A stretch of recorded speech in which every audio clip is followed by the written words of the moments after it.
bersyukur buat malam hari yang luar biasa, buat anugerah Tuhan, buat kesehatan, kekuatan, hikmat yang Tuhan berikan dalam hidup kami, sehingga kami boleh beraktivitas dan terus melayani Tuhan, sampai Tuhan memanggil kami. Terima kasih Bapa, kami percaya Roh Kudus ada dalam setiap kami, menjelaskan kebenaran tentang pribadi Tuhan kami, Yesus Kristus. Tuhan yang hidup, Tuhan yang berkuasa, Tuhan yang melakukan segala sesuatu yang terbaik bagi kemuliaan namanya. Terima kasih Tuhan. Kami bersyukur buat semuanya. Berbicara atas setiap kami membuka hati, pikiran kami, semua yang ada pada kami untuk kebenaran firman-Mu. Dalam nama Yesus kami berdoa dan bersyukur. Haleluya. Amin. Oke, saudara, sebelum kita masuk, saudara yang bisa hidupkan videonya lebih enak hidup, karena kalau saya lihat wajah saudara lebih bersemangat gitu kan. Ya, lebih seger, saudara. Dan mungkin sebelum saya mulai, saudara sadar nggak bahwa kita bisa, Tuhan berikan kesehatan, bisa berjalan, bisa beraktivitas, itu semua anugerah Tuhan banget, anugerah. Sudah sempat saya nggak ngantor, kurang lebih 2 minggu gitu kan, kurang lebih saya nggak ngantor karena kaki bengkak gitu ya saudara, karena asam urat. Tadi pas saya pertama kali keluarnya kemarin, karena Alfor pas ulang tahun pengen makan ayam bawang, saya nggak bisa temani, dia juga nggak mau pergi. Jadi kemarin kami makan, dan tadi ke kantor, sampai kantor saya senang sekali. Saya bilang, makasih Tuhan masih bisa jalan, Kau berikan kesehatan, kekuatan, bisa beraktivitas. Jadi kalau kita boleh beraktivitas, melayani, itu semua karena anugerah Tuhan. Anugerah. Pakai waktu yang ada sebaik-baiknya untuk melayani Tuhan.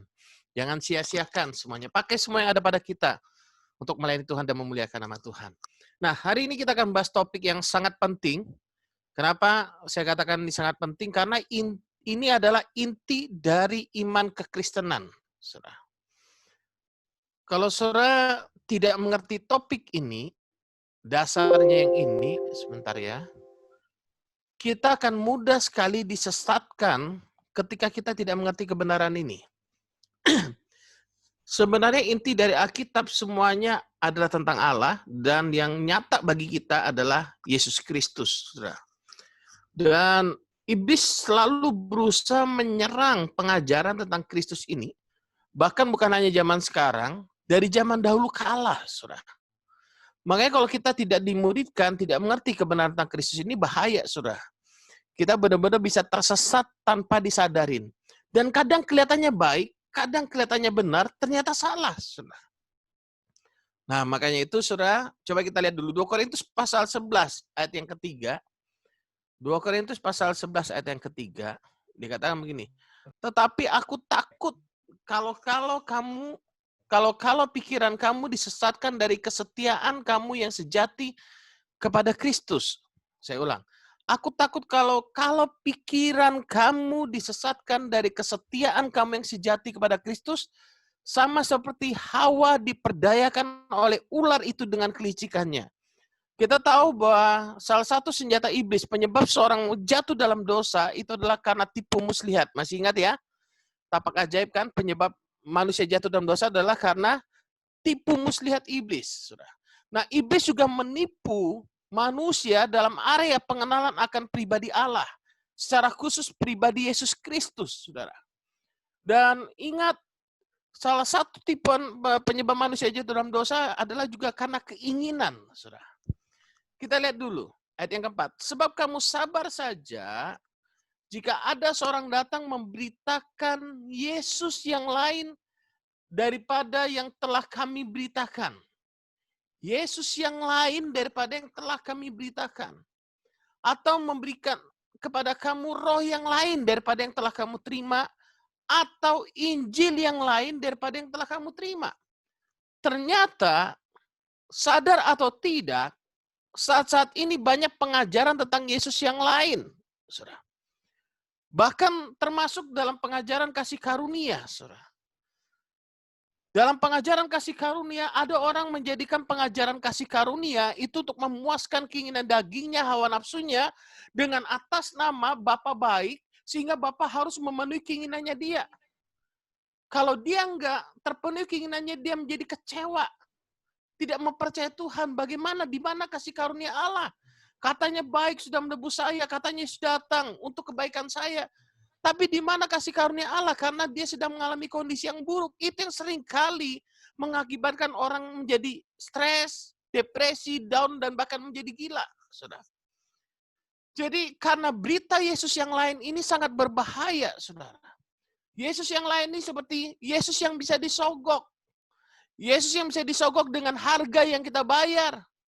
Untuk dia mengikuti keinginan kita. Kita harus rajin berpuasa, bayar harga, berdoa, memberikan persepuluhan, persembahan, dan sebagainya. Saya tidak menentang hal itu. Tapi jangan sampai kita percaya bahwa karena itulah baru Tuhan baik pada kita. Ada banyak bentuk Yesus yang lain, nanti kalau kita pelajari, saudara akan terkejut. Ternyata yang bahkan, kalau saudara sering dengar, only Jesus. Only Jesus. Hati-hati juga, saudara. Kenapa? Karena ada pengajaran yang only Jesus, Jesus only itu, Bapa itu berarti Yesus. Roh Kudus itu berarti Yesus. Jadi nanti kita akan melihat ada banyak pengajaran yang bahkan semenjak semula dari zaman Alkitab, penyesatan tentang Yesus ini dilakukan. Kalau saudara lihat misalkan di YouTube, saudara, ada pendeta yang tidak mengakuin ketritunggalan Allah. Terang-terangan. Ada orang yang tidak mengakuin bukan ketritunggalan Allah lagi, saudara. Neraka pun tidak diakuin ada. Sebentar, saudara. Saya tutup dulu ini. Jadi ada yang tidak mengakuin adanya neraka dan sebagainya. Padahal semua tertulis dalam Alkitab. Makanya, saudara, hal yang penting saya ingin mendasari kita ketika kita belajar Alkitab. Biarlah kita menaruh pikiran perasaan kita itu di bawah kebenaran firman Kristus.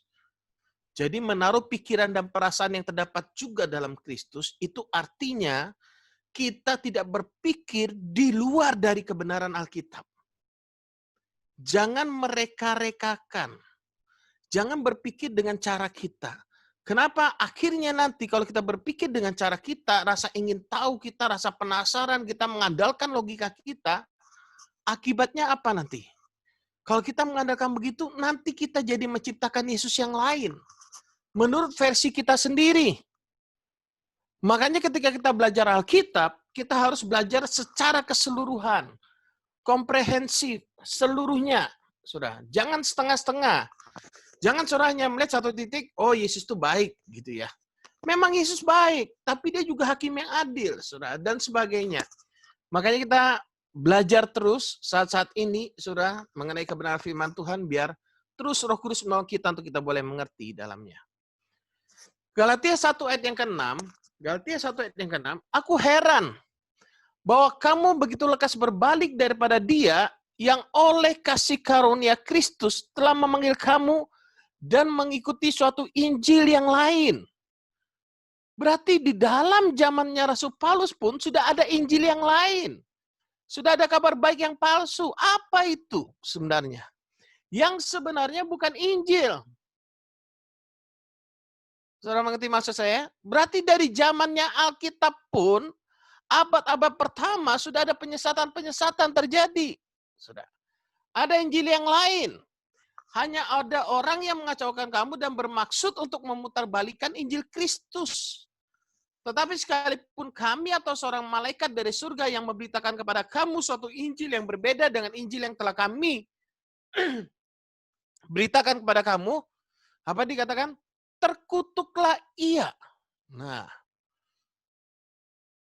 seperti yang telah kami katakan dahulu, sekarang kukatakan sekali lagi.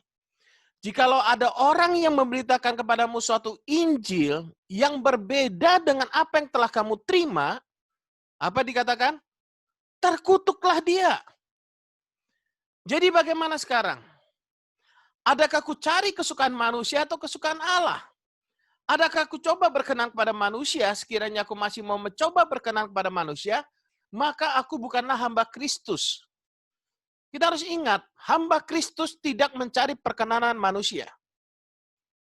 Hamba Kristus itu mendapatkan perkenanan dari Allah, bukan dari manusia. Kalau kita mau mendapatkan perkenanan, perkenanan dari manusia, kita tidak akan pernah bisa jadi hamba Kristus.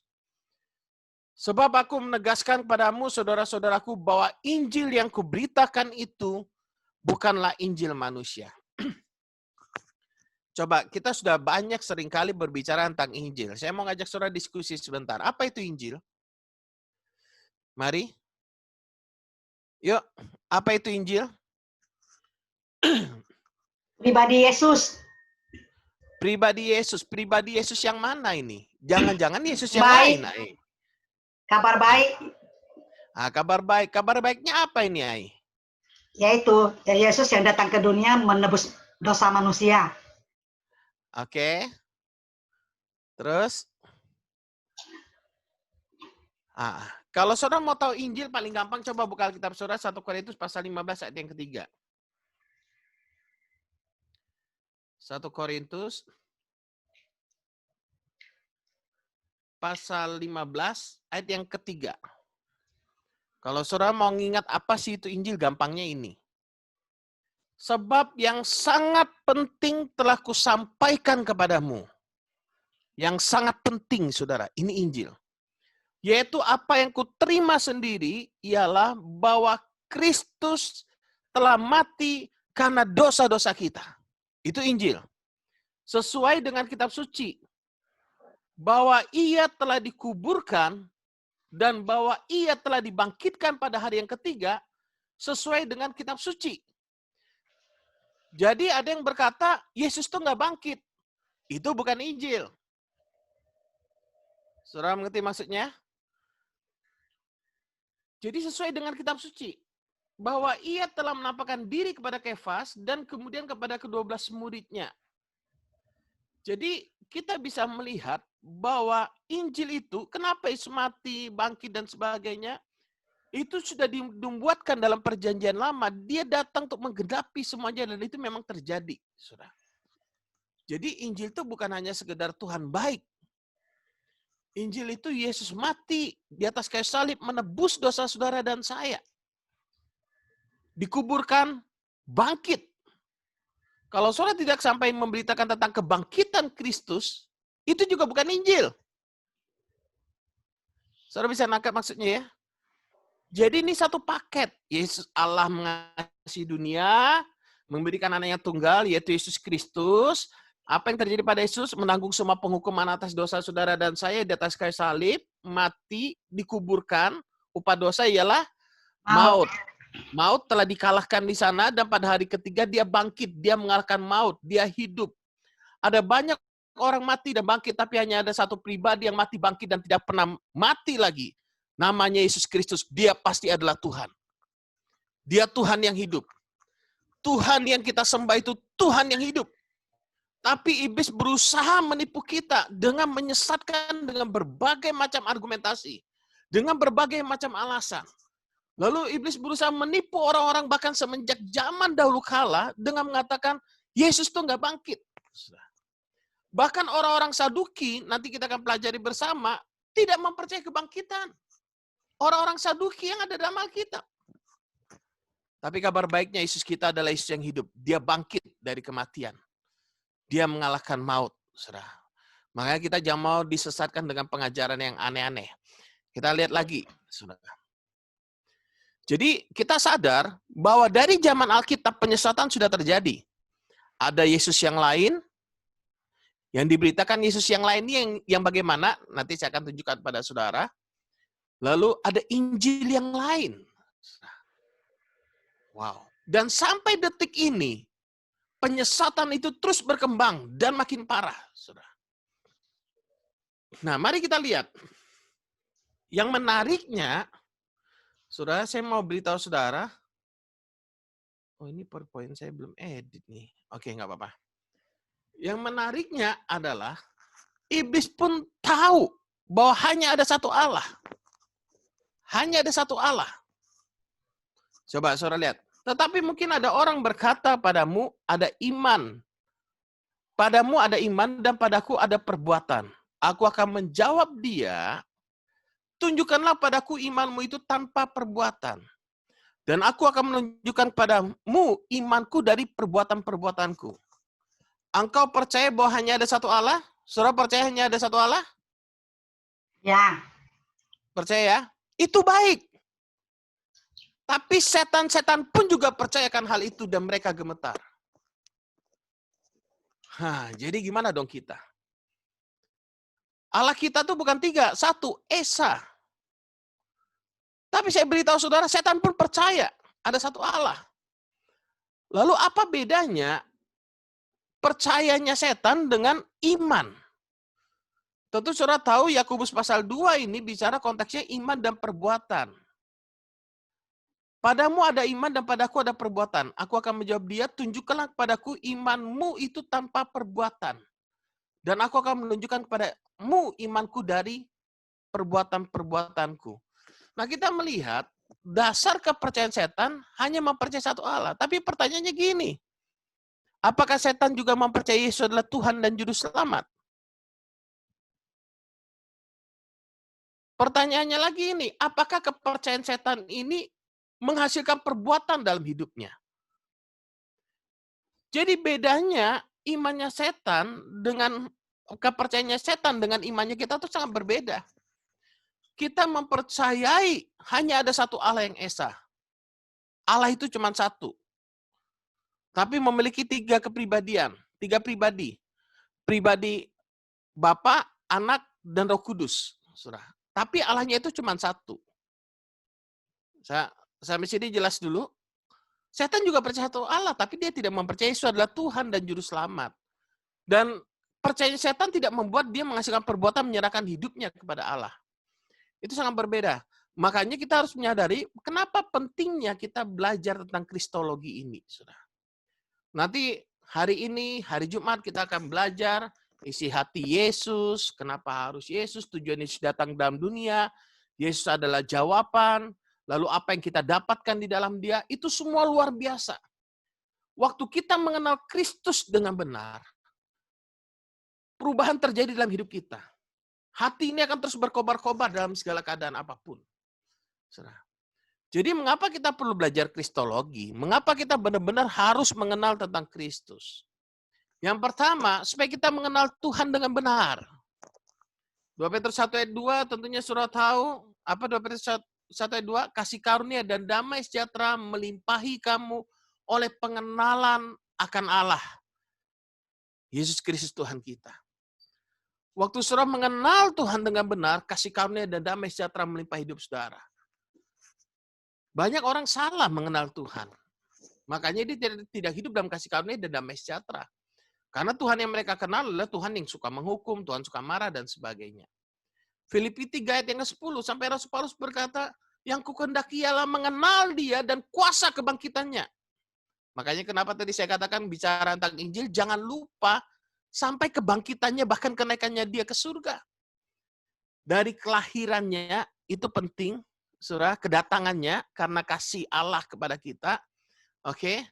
Lalu apalagi yang penting, peristiwa dalam kehidupan Yesus, penyalipannya, kematiannya, kebangkitannya, dan kenaikannya. Ini 5 hal yang penting. Kalau saudara bicara tentang Kristus. Saudara mau bicara tentang Injil, saudara bisa bicara 5 hal ini. Apa yang pertama? Kelahirannya, terus apa? Penyalipannya, lalu apa? Kematiannya, lalu apa lagi? Kebangkitannya, lalu kenaikannya ke surga. Itu Injil. Jadi Injil itu karena begitu besar kasih Allah akan dunia ini, sehingga ia telah mengaruniakan anak yang tunggal, yaitu Yesus Kristus. Ia adalah firman yang tidak mempertahankan keserupaan dengan Allah sebagai milik harus dipertahankan, dan dia mengambil rupa seorang hamba dan menjadi sama dengan manusia. Dia lahir ke dalam dunia melalui rahim Maria. Lalu ia mati di atas kayu salib menanggung penghukuman atas dosa saudara dan saya. Lalu dia dikuburkan. Dikuburkan 3 hari, benar-benar kematian, saudara. Kalau 1 hari orang masih bisa bilang, oh mati suri. Ini enggak. Kalau 3 hari, itu menurut keyakinan orang Yahudi, itu sudah benar-benar mati. Lalu bangkit dari kematian, yang menunjukkan bahwa Yesus tidak berdosa. Kalau Yesus berdosa, alam maut bisa menahan dia, Yesus nggak mungkin bisa bangkit. Karena dia tidak berdosa, dia bangkit. Dia adalah Tuhan yang hidup dan naik ke surga. Itu Injil satu paket, saudara. Jadi jangan setengah-setengah, saudara. Kenapa? Karena kalau kita tidak memberitakan satu paket ini, nanti saudara lihat pengajaran-pengajaran bidat-bidat dari zaman dahulu itu bentuknya apa aja. Yang kedua, Kristus adalah dasar dari gereja. Kita harus mengenal. Tidak ada seorang pun dapat meletakkan dasar lain daripada yang telah kuletakkan, yaitu Kristus, kata Rasul Paulus. Setiap orang yang mau membangun di atasnya harus memperhatikan dasar ini, saudara. Harus memperhatikan dasarnya, yaitu Kristus. Kristus adalah kekuatan Allah. Pemberitaan tentang salib itu memang adalah kebodohan bagi mereka yang akan binasa. Tetapi bagi kita yang percaya, Kristus adalah kekuatan Allah. Dahsyat, saudara. Kristus adalah kekuatan Allah di 24-nya. Kristus adalah jalan kebenaran dan hidup. Yesus berkata kepada mereka, akulah jalan dan kebenaran dan hidup. Saudara mau mendapatkan jalan keselamatan hanya di dalam Yesus. Saudara mau mendapatkan kebenaran yang memerdekakan hanya di dalam Yesus. Saudara mau mendapatkan kehidupan yang sesungguhnya, hidup di dunia maupun di dunia akan datang hanya ada dalam Yesus. Makanya kita perlu belajar tentang Kristus. Jangan sampai kita kena tipu sehingga kita tidak mendapatkan jalan kebenaran dan kehidupan itu. Rugi kita. Ini materi yang disampaikan dalam Sun Foundation 1, kebenaran yang memerdekakan, ini memang materi-materi yang inti dari iman kekristenan. Hal yang sangat penting, saudaraku, untuk kita mengerti. Lalu berikutnya, kebenaran Kristus itu memerdekakan kita, dan kamu akan mengetahui kebenaran, dan kebenaran itu akan memerdekakan kamu. Dan jikalau anak itu memerdekakan kamu, ayat 36-nya, maka kamu pun benar-benar merdeka. Galatia 5 ayat yang pertama, supaya kamu sungguh-sungguh merdeka. Kristus telah memerdekakan kamu. Kristuslah yang membenarkan, menguduskan, dan menebus kita. Ia menjadi hikmat bagi kita. Ia membenarkan, menguduskan, dan menebus kita. Sebab di dalam Dia, Efesus 1 ayat yang ke-7, sebab di dalam Dia dan oleh darahnya kita telah beroleh penebusan, yaitu pengampunan dosa menurut kekayaan kasih karunia-Nya. 1 Petrus 1 ayat 18, sebab kamu tahu bahwa kamu telah ditebus dari cara hidupmu yang sia-sia, bukan dengan barang yang fana, bukan pula dengan perak atau emas, melainkan dengan darah yang mahal, yaitu darah Yesus Kristus, yang sama seperti darah anak domba yang tak bernoda dan tak bercacat. 1 Petrus 3 ayat 18, saudara dan saya sudah ditebus atas segala dosa. Bukan dosa masa lalu saja, segala dosa, seluruh dosa saudara telah ditebus. Makanya Ibrani 10 ayat yang ke-10, dan karena kehendaknya inilah kita telah dikuduskan satu kali untuk selama-lamanya. Dan oleh satu korban saja, ia telah menyempurnakan kita yang telah dikuduskannya oleh darah Kristus. Rugi besar kalau kita tidak mengenal Kristus dengan benar. Kekristenan bukanlah kekristenan jika tanpa Kristus. Kekristenan yang cuma memberikan motivasi supaya kita rajin bekerja, semangat ini itu bukan kekristenan. Itu kepalsuan. Inti dari kekristenan memberitakan tentang Kristus. Kristus yang mana? Yesus yang mana? Yesus yang telah mengosongkan dirinya dan mengambil rupa seorang hamba dan menjadi sama dengan manusia, yang mencintai saudara dan saya, menanggung semua penghukuman atas dosa saudara dan saya di atas kayu salib. Dia tanggung semua sampai dia mati, bangkit dan naik ke surga. Yesus itulah yang sedang saya beritakan pada saudara. Kita harus jelas di sini, saudara. Kalau kita tidak jelas tentang Kristus, kita akan muncul problem. Makanya kenapa kalau orang mengenal Kristus dengan benar, dia akan mengalami damai sejahtera. Dia akan mengalami ketenangan. Dia akan memiliki pengharapan di dalam Kristus. Dia akan memiliki kekuatan dalam Kristus. Saudara, luar biasa sekali ketika kita bicara tentang Kristus. Pengajaran sesat tidak akan dapat menyesatkan kita bila kita mengenal Kristus dengan benar. Garis bawah ini nih. Cara mengalahkan tipu muslihat iblis hanyalah dengan mengenal kebenaran. Kalau kita tidak mengenal kebenaran, kita mudah tersesat. Makanya kenapa New Life konsentrasi pada pengajaran kebenaran yang memerdekakan.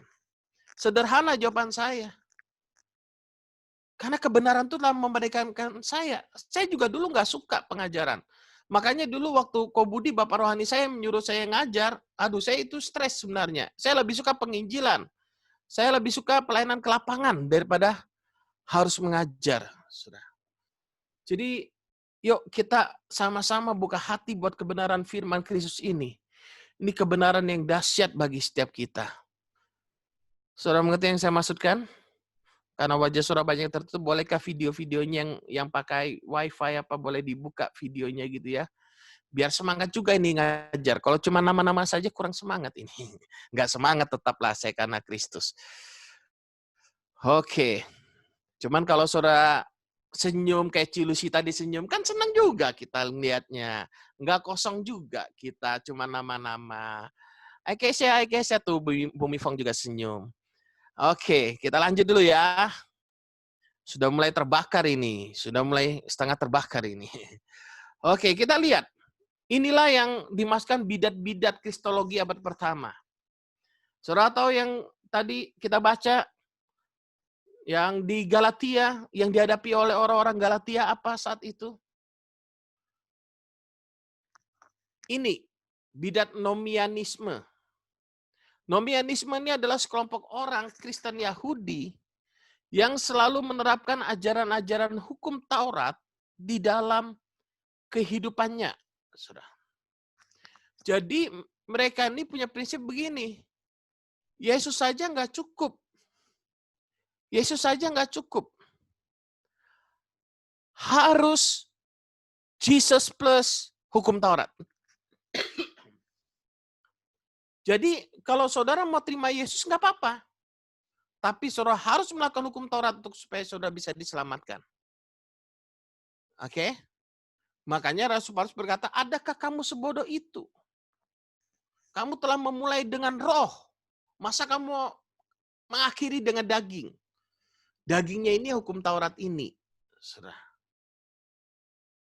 Jadi kalau saudara lihat di dalam zamannya Alkitab, ini salah satu kelompok orang yang menjadi penyesat-penyesat. Yesus plus hukum Taurat. Kalau kita selamat karena apa? Karena iman kepada Kristus. Kalau mereka nggak mau nih. Makanya Rasul Paulus menentang keras ini. Kalau tadi saudara lihat ini, Galatia ini, nah aku heran bahwa kamu begitu lekas.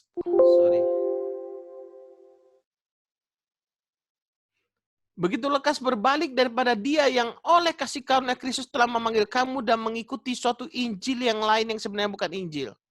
Nah ini, Yesus plus hukum Taurat ini bukan Injil. Oke? Jadi, Injil yang berbeda itu yaitu. Oke. Kemudian, yang kedua, saudara, asketisme. Asketisme ini muncul bersama dengan nomianisme. Berpandangan bahwa latihan-latihan untuk berpantangan dengan makanan dan keinginan, Kristus tanpa pengekangan diri terhadap makanan dan keinginan menjadi sia-sia. Jadi ini Kristus plus pengekangan, saudara. Atas keinginan-keinginan. Bertarak, istilahnya. Jadi menyepi dari keramaian dunia. Bertapa. Nah, ini asketisme. Dan itu juga berkembang zaman itu, saudara. Zaman nomianisme itu berkembang, ini juga berkembang. Jadi mereka mengkhususkan diri, menjauhkan diri dari kehidupan dunia. Atau mereka berada bersama-sama dalam masyarakat, tapi mereka hidupnya bersahaja. Bersahaja itu apa? Kayak sederhana, hidup menderita gitu loh. Jadi saudara tahu ini sudah ada dari zaman dahulu kala. Jadi saudara jangan heran tentang hal itu, saudara. Jadi mereka menolak terhadap harta benda dan kenikmatan-kenikmatan jasmani, serta melakukan waktu dengan berpuasa sambil tekun beribadah dan sambil merenungkan perkara-perkara rohani. Ini asketisme. Jadi Kristus tanpa bertarak, semuanya sia-sia. Jadi lihat, yang tadi Kristus plus hukum Taurat. Ini Kristus plus bertarak. Harus menderita, mengikuti teladan Kristus. Yang ketiga, anti-resureksionisme. Sorry, minum bentar. Saking semangat ini. Anti-resureksionisme ini, paham ini menentang kebangkitan. Makanya kenapa saya bilang, kalau saudara memberitakan Injil nggak sampai kepada kebangkitannya, nah itu masih separuh, sudah bukan Injil. Paham ini menentang kebangkitan dan tidak percaya dengan kebangkitan Kristus. Rasul Paulus menyebut bidat ini dalam surat pertamanya kepada jemaat di Korintus dan juga kepada Timotius. Jadi kalau kita lihat di Korintus, ini yang sedang dihadapin. Anti-resureksionisme. Kita lihat saudara, Matius pasal 22, ayat yang ke-23. Coba buka. Matius pasal 22, ayat 23 sampai 24.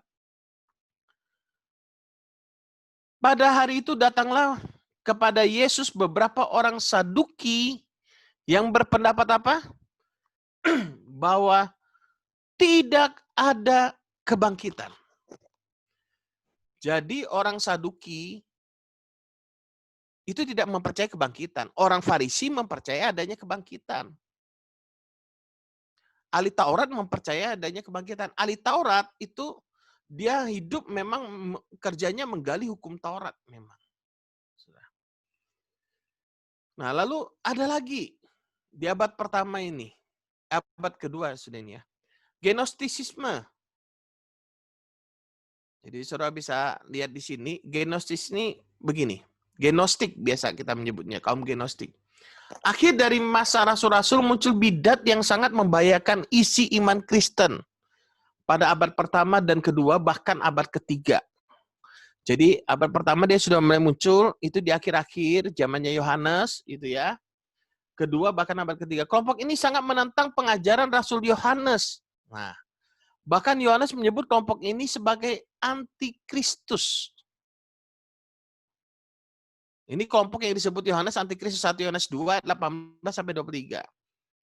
Faham Gnostisisme mengakui Yesus sebagai pernyataan dari wahyu Allah yang Maha Tinggi, tetapi menolak Yesus sebagai firman yang menjadi manusia. Dia menolak firman yang menjadi manusia. Dan kita bisa melihat, saudara, karena bagi kaum Gnostik, dunia materi ini adalah jahat. Ya, ini dipengaruhi oleh filsafat pada zaman itu. Sebab itu kehadiran Yesus dalam dunia hanya khayalan saja. Bukan benar-benar menjadi manusia sejati. Dengan pengertian lain, kelompok ini mengakui Yesus sebagai isu dari iman kepercayaan, tetapi bukan Yesus dalam sejarah. Jadi dia tidak mempercayai firman menjadi manusia yang memiliki daging ini. Daging manusia ini. Makanya kaum Gnosis ini merupakan bidat yang paling berbahaya bagi gereja mula-mula. Karena pengajarannya ini dipengaruhi oleh filsuf Plato, gitu ya, sudah. Jadi filsafat mempengaruhi pola pikir seseorang, makanya hati-hati ketika kita belajar filsafat. Jadi pengajaran Gnostik ini mendukung dualisme roh dan materi.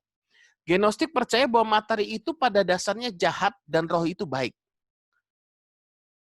Jadi nggak mungkin roh itu punya materi, punya daging, karena itu jahat.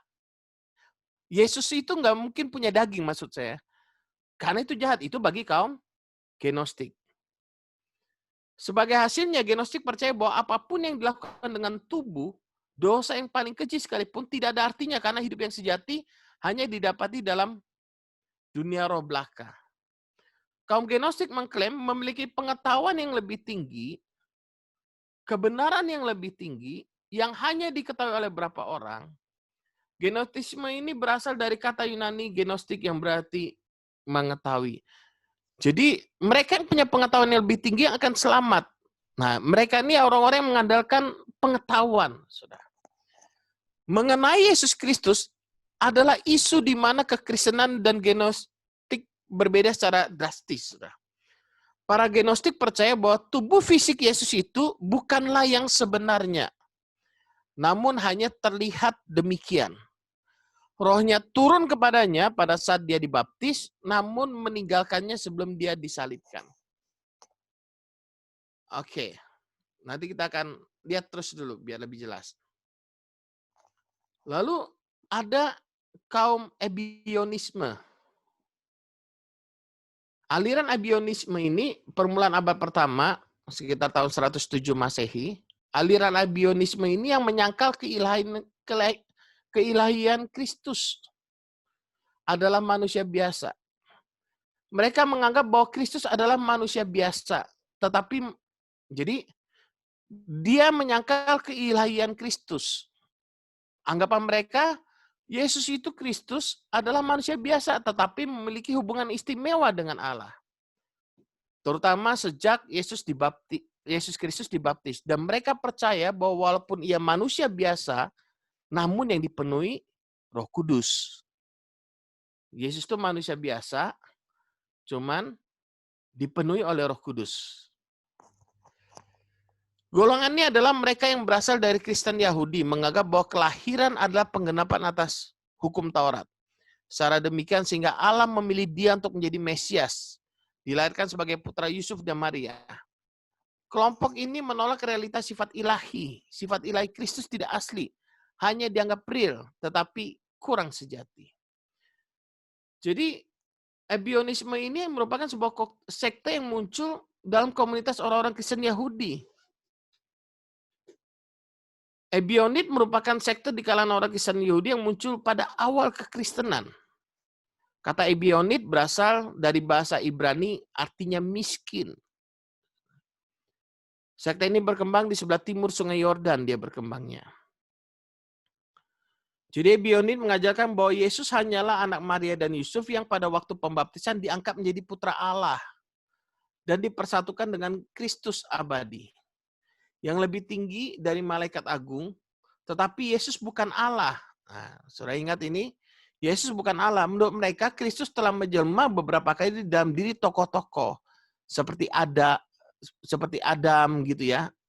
Jadi sebelum Yesus itu sudah pernah datang, sudah menjelma dalam bentuk Adam. Hal ini menyebabkan pada mereka tentang Yesus hanyalah sebatas guru dan bukan penyelamat. Kelompok Ebionisme ini menekankan bahwa hukum Taurat masih berlaku. Mereka mempertahankan hukum Sabat, pembasuhan sebelum berdoa, peraturan tentang makanan haram, dan melakukan sunat. Injil yang dipakainya hanyalah Injil Matius, tanpa bab 1 dan 2. Jadi, dan seterusnya, saudara. Jadi, mereka ini menekankan tindakan mati raga untuk mengejar kesempurnaan iman Kristiani. Dan mengikuti teladan Kristus supaya semakin serupa dengan pribadi Kristus. Jadi Yesus bukanlah Tuhan dan Juru Selamat bagi mereka. Yesus itu adalah manusia biasa yang mengalami mati raga. Makanya kita semua harus mengalami penderitaan seperti Kristus supaya kita mencapai seperti apa yang Yesus capai gitu. Intinya di sana, saudara. Oke, kita lanjut. Masih kuat? Cukup berat ya, ternyata banyak sekali ya. Marcionisme.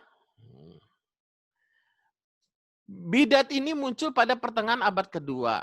Pimpinannya adalah Marcion yang cukup terkenal di kalangan gereja abad kedua. Faham ini berkata bahwa Allah perjanjian lama itu kurang sempurna, kurang mulia, kurang cakap, bahkan cenderung jahat. Itu Allah perjanjian lama.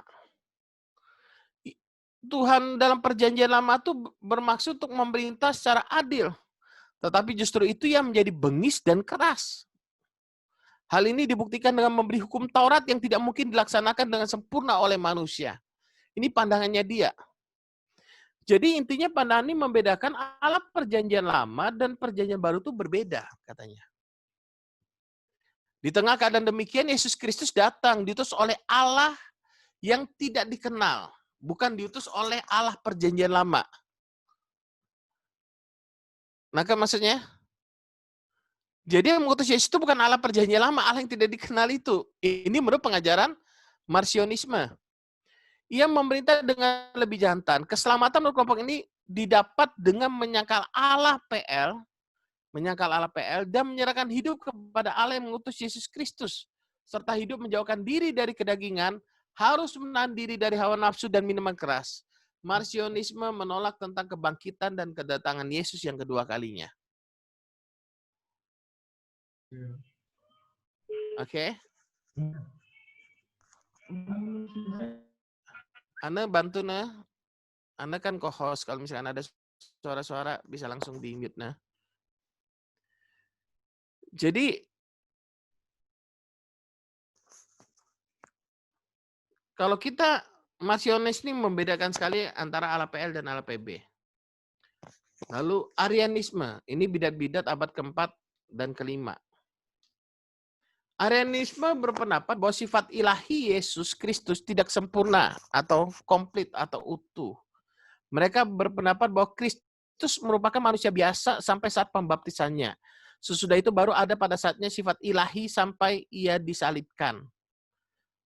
Pembaptisan Golgota yang lahir di Bethlehem, seorang manusia biasa yang terpilih. Pembaptisan sampai Golgota ini ya. Di saat itu jiwa logos datang ke atasnya, tapi sebelumnya sifat itu tidak ada. Sifat ilahinya itu nggak ada. Menjelang penyalipannya, jiwa ilahi meninggalkan dia, yang terpaku hanya manusia biasa. Gitu. Arianisme ini merupakan satu konsep kristologi dalam agama Kristen yang menyatakan bahwa Yesus Kristus adalah putra Allah yang diperanakan oleh Allah Bapa pada suatu ketika berbeda dari Sang Bapa. Dan oleh karena itu Yesus lebih rendah daripada Bapa. Karena diperanakan dari Bapa. Ajaran-ajaran Arianisme ini disebutkan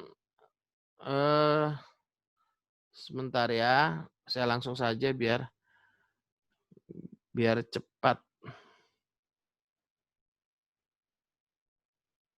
Jadi intinya Arianisme ini tidak mengakui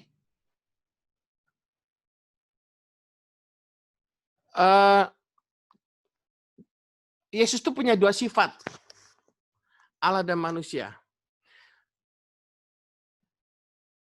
Jadi anti Tritunggal Arianisme ini. Oke, kita lihat dulu. Jadi sifat ilahi hanya antara jangka waktu pembaptisan sampai penyalipan. Ini adalah pengaruh ajaran Unitarianisme oleh seorang tokoh yang bernama Arius. Kristus memiliki kedudukan yang lebih rendah daripada Bapa. Kalau kita percaya Pak, Kristus setara dengan Bapa, betul ya? Ketritunggalan. Kristus tidak setara dengan Bapa. Ini juga artinya Yesus diciptakan dan Bapa pencipta. Kristus diciptakan lebih tinggi daripada semua ciptaan lain. Kekekalan Yesus tidak berada dengan sendirinya. Jadi contoh penganut Arianisme yang sekarang ini siapa kira-kira? Tahu nggak? Kalau saudara lihat ini. Penganut pengajaran Arianisme ini siapa?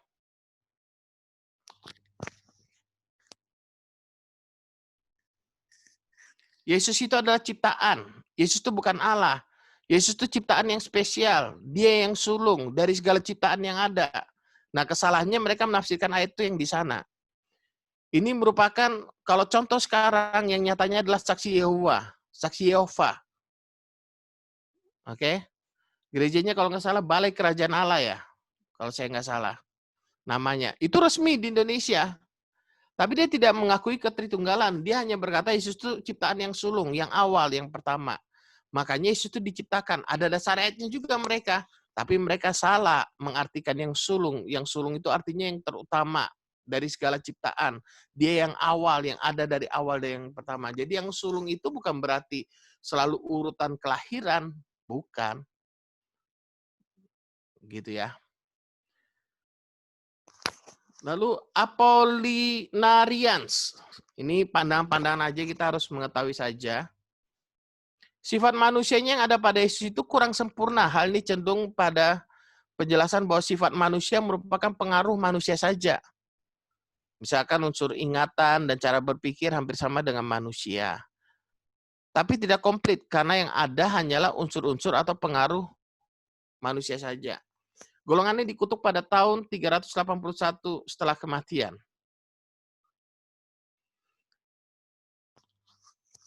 pada sidang Konstantinopel karena sangat dipengaruhi oleh filsafat Yunani, aliran ini. Apollinarius mengajarkan bahwa Kristus mempunyai tubuh dan jiwa yang sebenarnya dan bahwa di dalam dia tempat yang tersedia untuk pikiran atau roh manusia itu ditempat oleh wujud ilahinya. Tetapi jika seandainya ini benar, maka ini berarti Yesus tidak sepenuhnya manusia. Maka ia tidak dicobai dalam segi sebagaimana yang kita alami. Jadi pandangannya Apollinarians ini, saudara, dia berusaha untuk membela keilahian Kristus sebenarnya, tapi mengorbankan sisi kemanusiaan Kristus. Ada dua alasan kenapa dia tidak menerima kemanusiaan Kristus, insani Kristus. Pertama, hal semacam itu berarti mengandaikan bahwa kodrat insani Kristus merupakan entitas sendiri. Kedua, kegiatan intelektual yang insani itu mengandaikan pula kodrat insani pada suatu saat dapat memutuskan kesatuannya dengan keilahiannya. Jadi ini memang agak membingungkan saudara dengan aliran-aliran yang ada ini. Cuman saudara nggak usah terlalu bingung. Cuman ini kita perlu tahu ada aliran-aliran yang ada. Nanti kalau saudara mau lebih jelasnya, saudara bisa baca di internet, semua ada kok. Saudara. Kemudian Nestorians. Pada abad kelima, teori Nestorius begitu menekankan perbedaan antara kedua tabiat Kristus. Pendapatnya bahwa kedua sifat Allah manusia itu tidak disatukan. Jadi sifatnya Allah dan manusia itu tidak disatukan. Seolah-olah dua orang dalam satu orang. Dalam Yesus Kristus, menurut Nestorius, jiwa Yesus adalah jiwa manusia. Jiwa Kristus adalah jiwa Allah. Jadi dua jiwa komplit tapi tidak disatukan dalam satu tubuh. Nah ini kayak ada dua orang dalam satu kan. Ada Yesus yang manusia, ada Kristus yang adalah Allah. Ia beranggapan bahwa persatuan ini hanya bersifat moral dan bukan persatuan yang organis. Jadi pengajaran ini sangat berbahaya sebenarnya. Kenapa? Karena istilahnya kalau gitu Allah tidak, Yesus tidak menanggung dosa, Kristus tidak menanggung dosa kita. Dua. Gitu kan? Karena ada pribadi Allah, ada pribadi manusianya. Oke, itu Nestorian. Lalu kita masuk Doketisme. Doketisme ini adalah golongan yang berpendapat bahwa tubuh jasmani Yesus itu tidak real. Makanya kalau saudara lihat yang dihadapi oleh Yohanes itu, ini kaum gnostik doketisme, ya ini. Golongan yang berpendapat bahwa tubuh Yesus, jasmani Yesus tidak real. Tubuh Yesus hanya suatu anggapan saja. Mereka menolak kenyataan bahwa Yesus mempunyai tubuh manusia. Jadi doketisme ini menolak Yesus punya tubuh manusia. Daging, tulang, dan darahnya tidak sama dalam kualitas dan unsur-unsurnya dan tubuh manusia. Ia tidak merasa lapar dan haus, menurut doketisme. Kesimpulan mereka, Yesus tidak menderita dan mati. Kehidupan Yesus dia ini hanya suatu ilusi. Jelas-jelas ini pandangan gnostik yang sifatnya spiritual atau yang baik, tidak mungkin bersatu dengan yang jahat. Jadi makanya kenapa Yohanes menghadapi kaum gnostik doketisme ini, menganggap bahwa Yesus tuh nggak punya tubuh manusia. Jadi Yesus itu bukan sungguh-sungguh manusia, gitu. Ini pengajarannya. Hanya tampak saja mempunyai tubuh, tapi sebenarnya enggak. Jadi pengajaran ini mengajarkan maka dan kata lain dapat dikatakan bahwa Yesus Kristus hanya memiliki tubuh surgawi dan hanya berpura-pura saja menderita dan mati. Nah ini gawat ini. Dianggap berpura-pura saja menderita dan mati. Makanya kalau coba saudara buka 1 Yohanes 1. Ada yang pertama. Mari kita buka 1 Yohanes 1, ada yang pertama.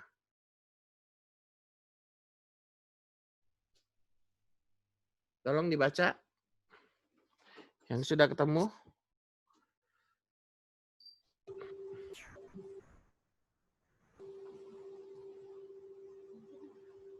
Yuk, baca yang sudah ketemu yuk.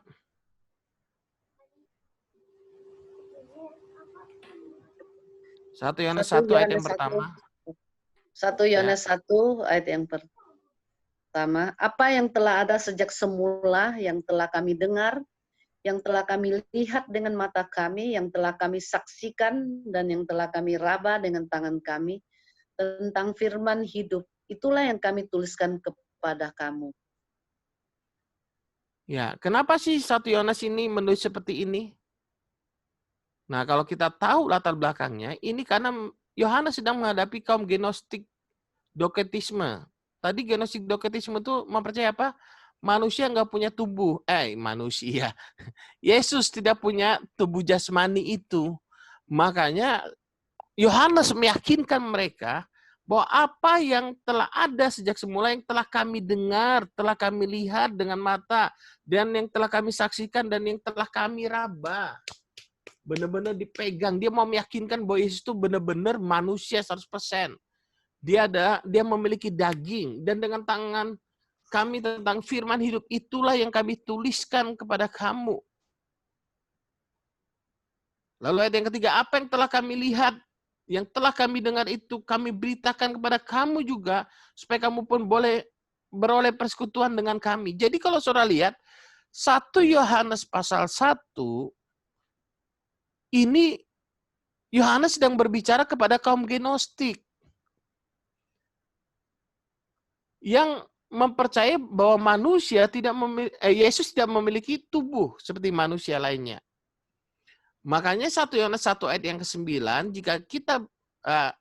jika kita mengaku dosa kita, maka ia adalah setia dan adil, sehingga ia akan mengampuni segala dosa kita. Ini ditujukan kepada kaum gnostik yang tidak mempercayai Yesus memiliki tubuh manusia.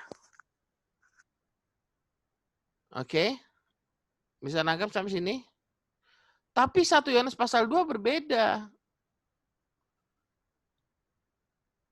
1 Yohanes pasal 2, kalau saudara lihat ayat yang pertama, ini ditujukan pada orang percaya. Makanya disebutnya apa? Anak-anakku. Anak-anakku, hal ini kutuliskan kepada kamu supaya kamu jangan berbuat dosa. Namun jika seorang berbuat dosa, kita mempunyai seorang pengantara pada Bapa, yaitu Yesus Kristus yang adil. Kalau orang itu kaum gnostik, Paulus berkata, akuin dosamu. Tapi kalau anak-anak, Rasul Paulus berkata, ingat kita mempunyai seorang pengantara pada Bapa, yaitu Yesus Kristus yang adil. Oke ya, kita lanjut lagi. Eutychians, golongan lain yang berpendapat bahwa pada Yesus ada 2 sifat yang sejati dan komplit, tapi sudah dicampurkan sampai sudah mengurangi tiap-tiap sifat yang asli, yaitu bahwa mutunya hilang dari keduanya atau salah satu. Pendapatnya oleh seorang tokoh sejarah bernama Eutychus menolak perbedaan dan konsistensi. Tabiat ilahi dan insani melebur bercampur menjadi satu, menghasilkan tabiat ketiga lain yang khas ada pada Kristus. Kelompok ini dianggap bidah dan sesat. Sebentar.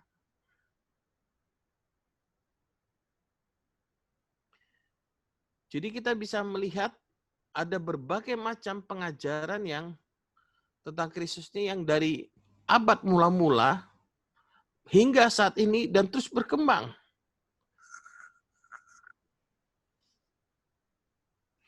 Jadi Eutychianisme ini mempercayai karena bergabung menjadi satu, gitu ya. Kita lihat 2 sifat yang sejati itu gabung jadi satu, jadi sifat kemanusiaan Yesus jadi hilang. Itu yang diyakini oleh mereka.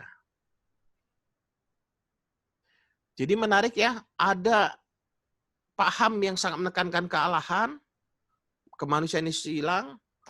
Ada paham yang, nggak bisa dicampur. Sifat kemanusiaan dan kealahan Yesus itu nggak bergabung. Ada paham yang mengajarkan bahwa, ini sudah bergabung, makanya sifat kemanusiaan Yesus itu hilang. Dan macam-macam ternyata pengajaran dari zaman dahulu kala itu aneh-aneh. Nah, saat itu, saudara, pengajaran yang diterima Ini disebut dengan teori ortodok konservatif. Pahamnya begini, Kristus adalah satu oknum dengan dua sifat. Sifat manusia dan sifat Allah.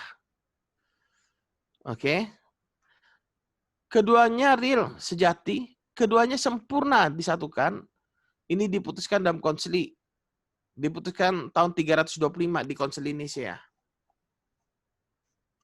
Faham ini dianggap sebagai ajaran kebenaran sehingga dipercaya oleh gereja hingga saat ini. Kebanyakan gereja mempercayai ini. Dalam konsili Nicea, Kaisar Konstantin hadir dan berceramah berlangsung 2 bulan. Lalu lebih dari 2.000 orang Kristen ikut dalamnya. Lebih dari 300 uskup. Arianisme ditolaknya dan diputuskan teori ortodok dianggap benar. Bahwa Kristus adalah sungguh-sungguh Allah. Sehakikat dengan Bapa dan sungguh-sungguh manusia yang dilahirkan dari darah Maria dan sungguh-sungguh menderita sengsara dan mati serta yang dibangkitkan dari antara orang mati. Makanya kalau saudara dengar perdebatan di luar, oh katanya Yesus diangkat menjadi Tuhan tahun 325 Konsili Nicea. Enggak benar. Karena ada bidat-bidat yang ada saat itu, akhirnya bapak-bapak gereja ini kumpul, mengadakan konsili ini, lalu memutuskan yang mana yang benar. Menurut sejarah, ini berlangsung selama 50 tahun untuk memutuskan ini. 126 tahun setelah konsili Nicea, pandangan gereja terhadap kristologi kembali dirumuskan dalam konsili Kalsedon. Yesus Kristus adalah benar-benar Allah dan benar-benar manusia. Kealahnya sehakikat dengan Bapa dan kemanusiaannya sehakikat dengan kita. Keilahian dan kemanusiaannya tidak tercampur dan tidak berubah, tidak terbagi dan tidak terpisah. Masing-masing dalam kesatuannya itu tetap dan memiliki keistimewaannya. Jadi rumusan lengkapnya gini, Yesus Kristus adalah satu, tetapi memiliki dua sifat. Satu, memiliki dua sifat, sifat Allah dan sifat manusia. Dia adalah Allah sejati dan manusia sejati. Terdiri atas tubuh dan jiwa yang rasional. Ia sehakikat dengan Bapa dalam kealahannya dan sehakikat dengan manusia dalam kemanusiaannya, kecuali dosa. Ingat, kecuali dosa, manusia tidak berdosa. Ayatnya di mana ini? Dina, di mana Yesus tidak berdosa? 1 Yohanes 3, ayat yang keempat. Coba kita lihat.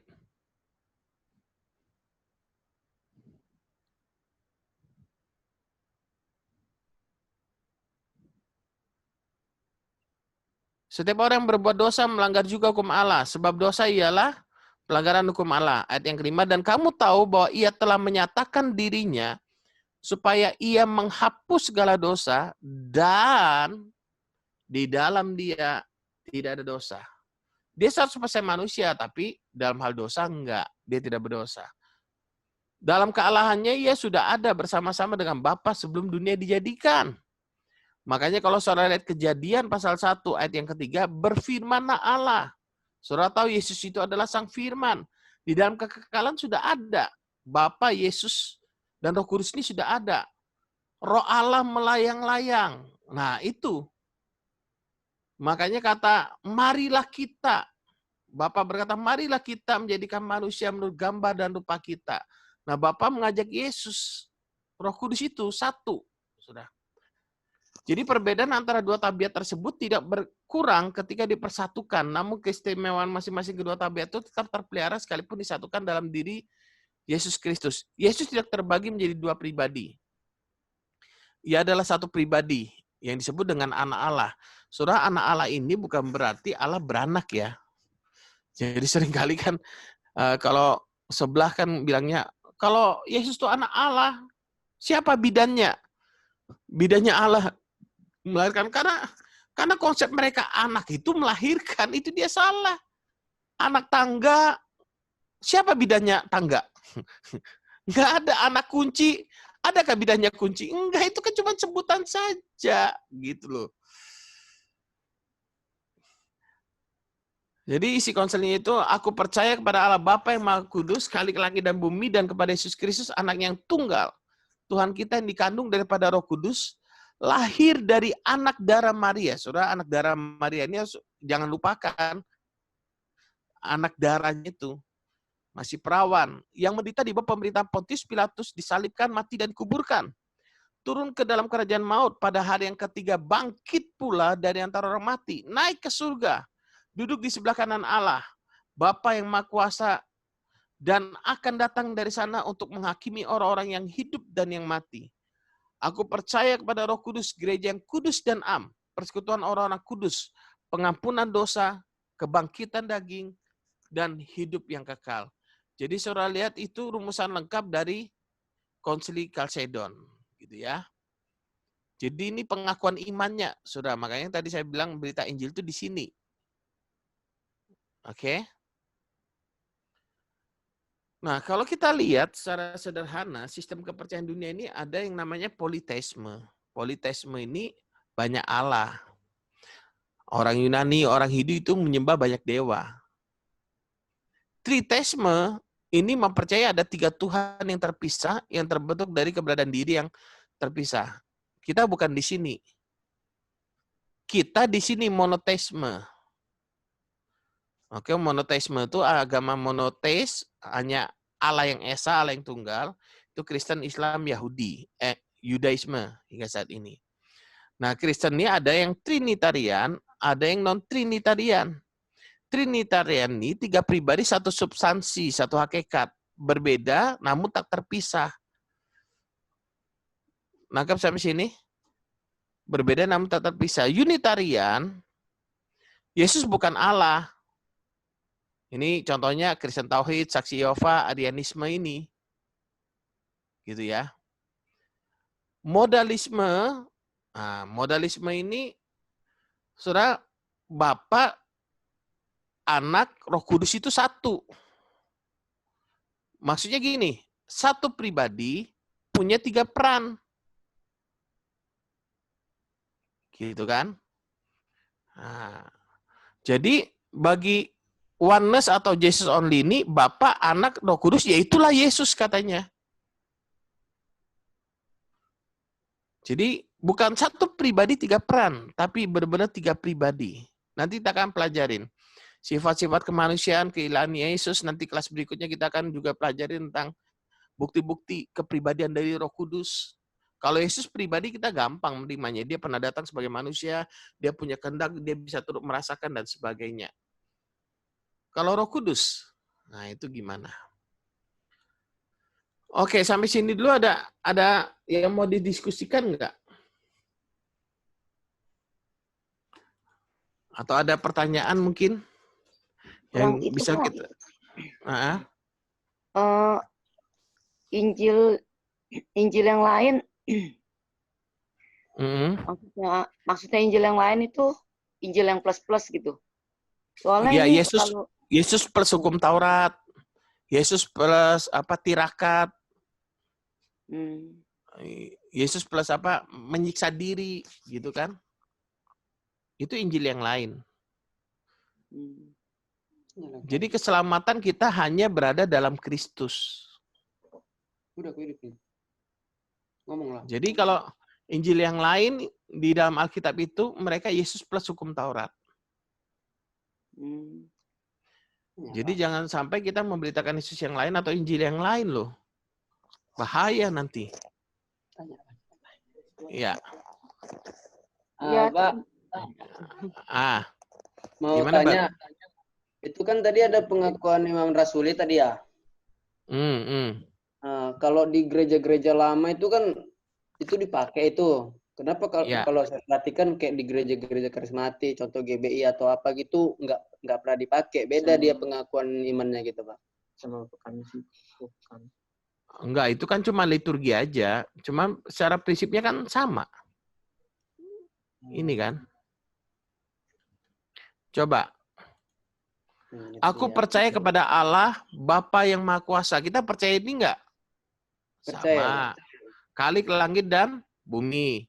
Dan kepada Yesus Kristus, anaknya yang tunggal, Tuhan kita yang dikandung daripada Roh Kudus, lahir dari anak darah Maria, yang menderita di bawah pemerintahan Pontius Pilatus, disalibkan, mati, dan dikuburkan.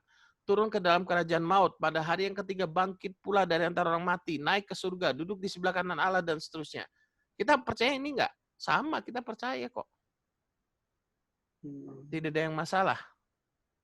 Masalah liturgi aja kan bebas saja. Ada yang mau doa Bapa Kami terus, ada yang mau pengakuan iman ini terus, ada juga yang lain. Ya silahkan, yang penting inti dasar imannya harus sama. Oh, intinya deh. Nggak jadi Ya, masalah itu. pemahaman kita mengerti sama. Gitu. Kalau orang Yahudi lain lagi. Syema Israel mereka.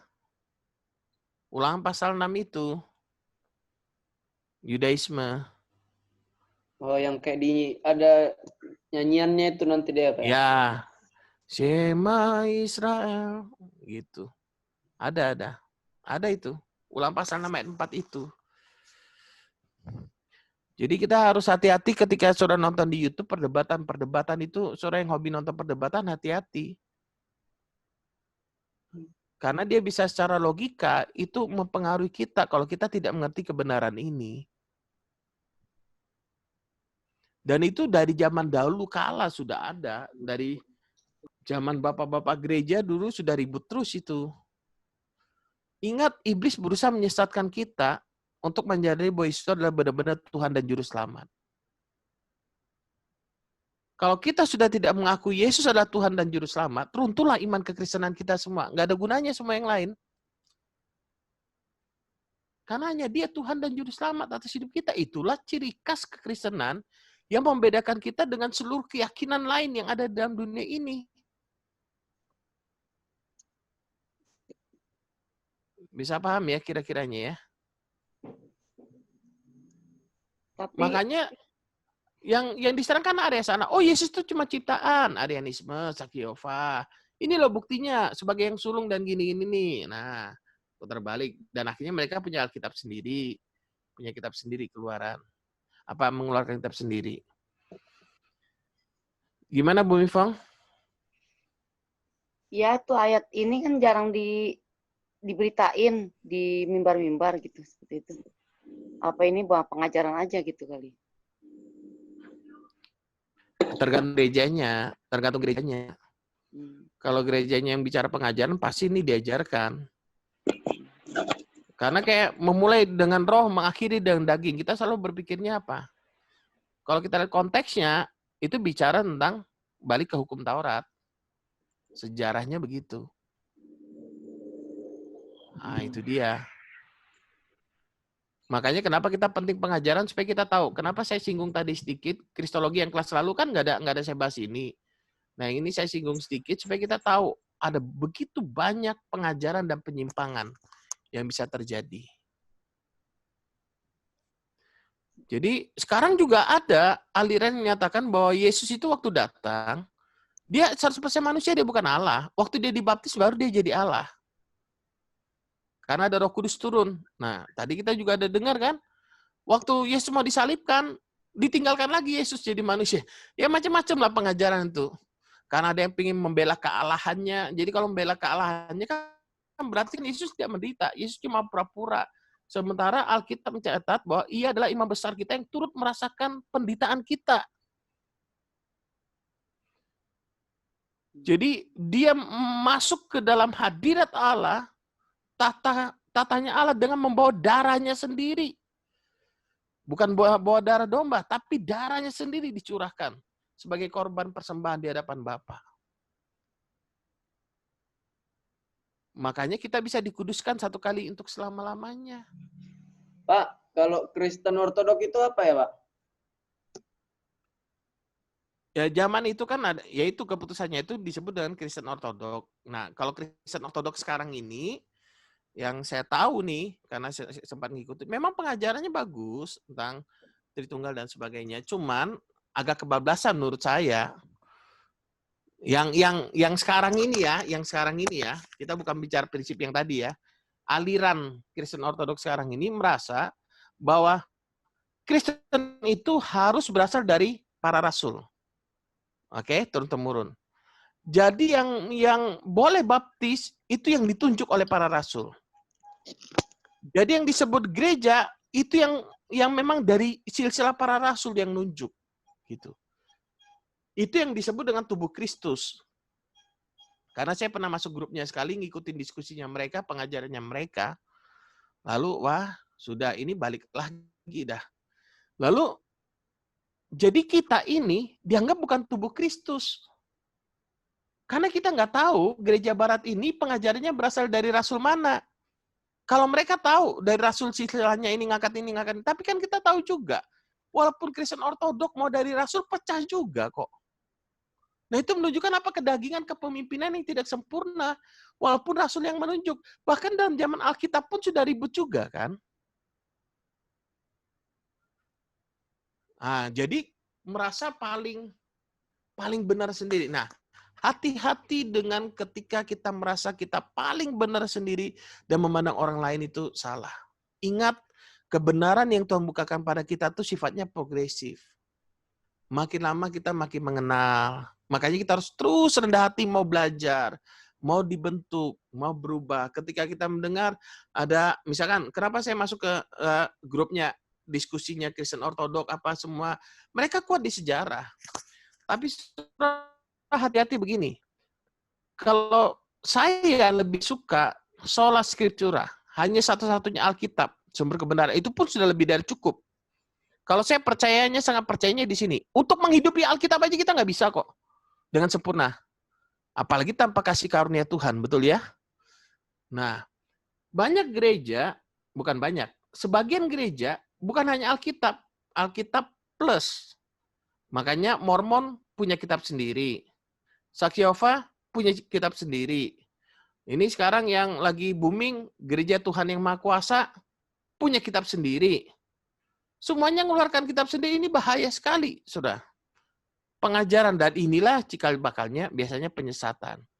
Nah, kalau Ortodok masih agak mending. Agak mendingnya gini, dia bukan sola scriptura, tapi prem scriptura. Alkitab memang satu-satunya yang utama, tapi ditunjang dengan buku-buku atau kitab-kitab Bapak Gereja zaman dahulu yang tidak masuk dalam kanon. Nah, kalau saya lebih percaya sola scriptura.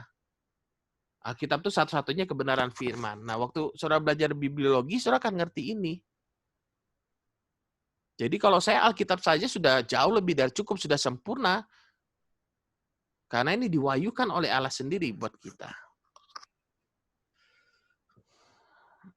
Oke, ada lagi? Halo Pak, Shalom. Ya, Shalom Melkon. Ya, saya mau nanya nih, Pak, masalah cikal bakal kekristenan dan lain-lainnya. Masalah ajaran Yesus ya. Karena memang dalam kitab itu awalnya Tuhan Yesus diutus untuk bangsanya dulu, bangsa Israel, setelah itu disebarkan ke seluruh dunia. Cuma saya melihat bahwa kenapa malah kekristenan di sana jadi mungkin 1% aja. Sebentar. Yesus diutus untuk bangsa Israel baru ke seluruh dunia gitu. Iya, artinya awalnya kan dia itu kan diutus untuk bangsanya sendiri, bangsa Israel, kaumnya, setelah itu baru disebarkan ke seluruh dunia kan. Ya, tapi dari awal bukan Yesus datang bukan untuk bangsa Yahudi aja, bukan orang Israel saja, untuk seluruh dunia loh. Iya, tapi maksudnya statement di sana juga cukup jelas bahwa aku diutus bangsaku. Nah, setelah itu penyebarannya ke seluruh dunia. Jadi bukan ya, tapi enggak, jelas bahwa gini. Kita harus jelas berpijaknya dari Yohanes 3:16. Ya. Jangan berpijak dari yang doanya Yesus. Oke, tapi intinya gini, Pak. Semua peradaban tentang Yesus ini kan awalnya tuh terjadi di Israel. Dan di sanalah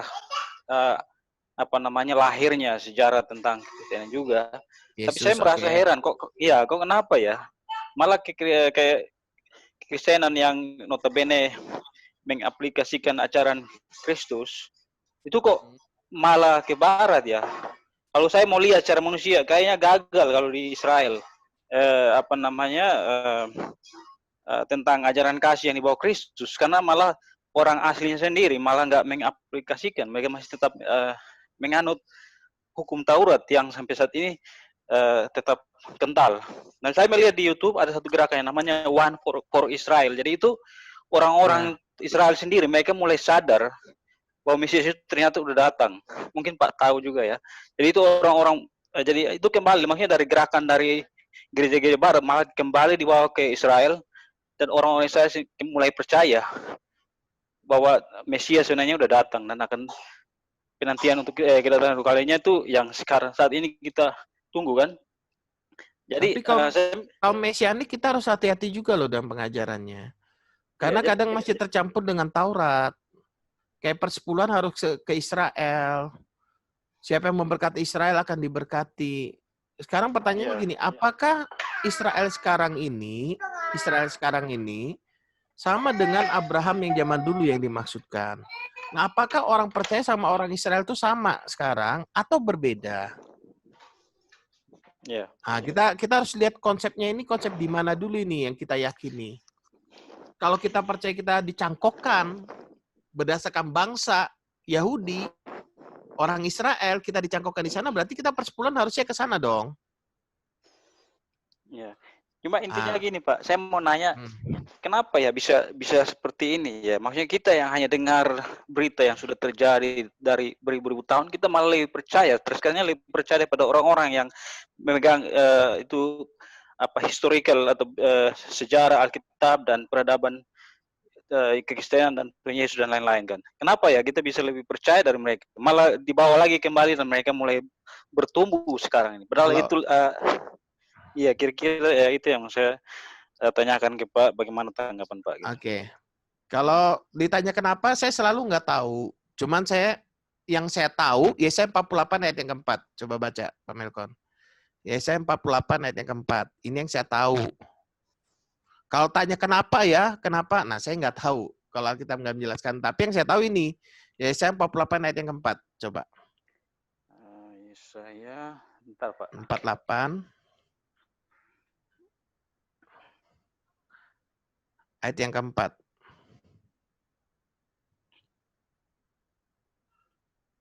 48 ayat yang keempat ya Pak? 48 ayat yang keempat. Oke, demikian firman Tuhan. Oleh karena aku tahu bahwa engkau tegar tenguk, keras kepala, dan berkepala batu. Ah, itulah orang Israel. Gitu. Jadi ini bangsa yang memang tegar tengkuk, keras kepala, dan berkepala batu. Tapi justru ya, saya berapa waktu lalu yang merenungkan ya, Tuhan kita ini luar biasa loh. Mungkin ya menurut saya, yang saya tahu, ini bangsa yang paling tegar tengkuk, keras kepala, dan berkepala batu. Dan anehnya, Tuhan pilih bangsa yang model gitu. Menunjukkan apa sih? Memang benar-benar Yesus datang untuk mencari orang berdosa. Yesus datang untuk menawarkan keselamatan kepada orang berdosa ini. Dan Yesus tidak pernah menyerah dengan orang-orang yang keras kepala, tegar tengkuk, dan berkepala batu. Jujur aja saya pun barusan bertobat dari pola pikir yang salah gini. Saya kan bimbing anak skripsi. Dari selama saya ngajar, saya membimbing, ini ada satu anak yang benar-benar menurut saya kurang gitu loh. Sudah dikasih tahu yang dibuat lain, kasih tahu yang buat lain, kasih tahu buat lain. Coba, misalkan pemimpin, tahu dia ketiknya apa? Pemimpin. Jadi aku stres juga begitu. Ngoreksi skripsinya, suruh ganti nggak diganti. Kepemimpinan, kepemimpinan. Kan bingung saya, ini bahasanya atau apa. Saya jujur, saya sempat down. Saya pikir, aduh Tuhan, ini sudahlah terserah dia. Tapi Tuhan ingatkan ini loh. Aku memilih orang yang bodoh. Lihat, bangsa Israel itu bangsa yang keras kepala, tegar tengkuk, dan berkepala batu. Aku tidak pernah menyerah. Jadi dalam kita melayani, mungkin ada orang yang keras kepala, tegar tengkuk, berkepala batu. Tuhan nggak pernah menyerah dalam hidup kita. Kita harus ingat ini. Gitu loh. Dia datang untuk mencari orang berdosa. Belajarlah mengasihi, dan masalah dia bertobat atau enggak, biarkanlah itu misterinya Tuhan lah. Jadi kalau ditanya, kenapa ke bangsa Israel sedikit, orang luar, emangnya orang luar nggak keras kepala, tegar tengkuk, berkepala batu juga mungkin. Gitu kan? Ya kita nggak tahu, biarkan itu menjadi misterinya Tuhan. Tapi kita tahu jelas, orang Israel itu, Alkitab berkata seperti ini. Tegar tengkuk, keras kepala, berkepala batu gitu loh Melkon. Nah kalau ini kan masih ada dasarnya kita berkata, oh karena mereka tegar tengkuk, keras kepala, berkepala batu. Tapi kenapa? Kok yang bertobatnya nggak banyak atau gimana? Itu kan menurut versinya kita. Gitu kan? Kita nggak tahu. Itu misterinya Tuhan kalau tentang kenapa ini selamat, kenapa ini nggak selamat. Kita nggak bisa jawab. Yang pasti yang kita tahu, bagian kita manusia, ketika keselamatan itu tawarkan pada saya butuh, saya menerima, nah, saya selamat. Nah, dulu salah satu pembina saya berkata gini, kamu bayangkan, enak betul ya kalau hidup zaman Yesus. Kamu lihat mujizat, pasti kamu mudah mengakui dia adalah Tuhan. Dulu pembina saya berkata gitu.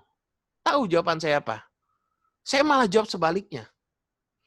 Saya bilang, justru saya nggak bisa percaya Yesus adalah Tuhan. Kenapa? Makan bersama saya, jalan bersama saya, bisa sakit, bisa beol, bisa lapar. Terus teman main kelereng saya, lalu saya harus mengakuin dia adalah Tuhan. Hello. Saya berkata gitu kepada pembina saya. Nah, ini kan misterinya Tuhan. Jadi kalau kita mulai dari sudut pandang manusia, kita nggak akan bisa ngakui Yesus adalah Tuhan. Nah, saya nggak tahu apakah orang Yahudi itu juga mempengaruhi mereka, saya nggak ngerti. Makanya ingat, Yahudi punya tradisi oral kan, diajarkan turun-temurun. Apa yang mereka ajarkan tentang Kristus kita nggak tahu. Gitu. Gitu, Melkon. Oke, Pak. Ya. Terima kasih. Oke. Jadi biarlah kita menyadari kita butuh anugerah Tuhan. Kalau hati kita keras, biarlah kita dilembutkan. Butuh pertolongan Tuhan. Dan kita ini adalah hamba. Jangan menyalahgunakan kasih karunia Allah, itu pesan saya. Jangan menyalahgunakan kebenaran, dipilih kebenaran yang cocok bagi kita, yang suka, yang enak. Itu terus yang kita ngomongin. Tapi ketika kita bicara hati yang melayani, nah makanya tema kita kan bulan ini kan hati yang melayani. Itu temanya kelihatannya sederhana.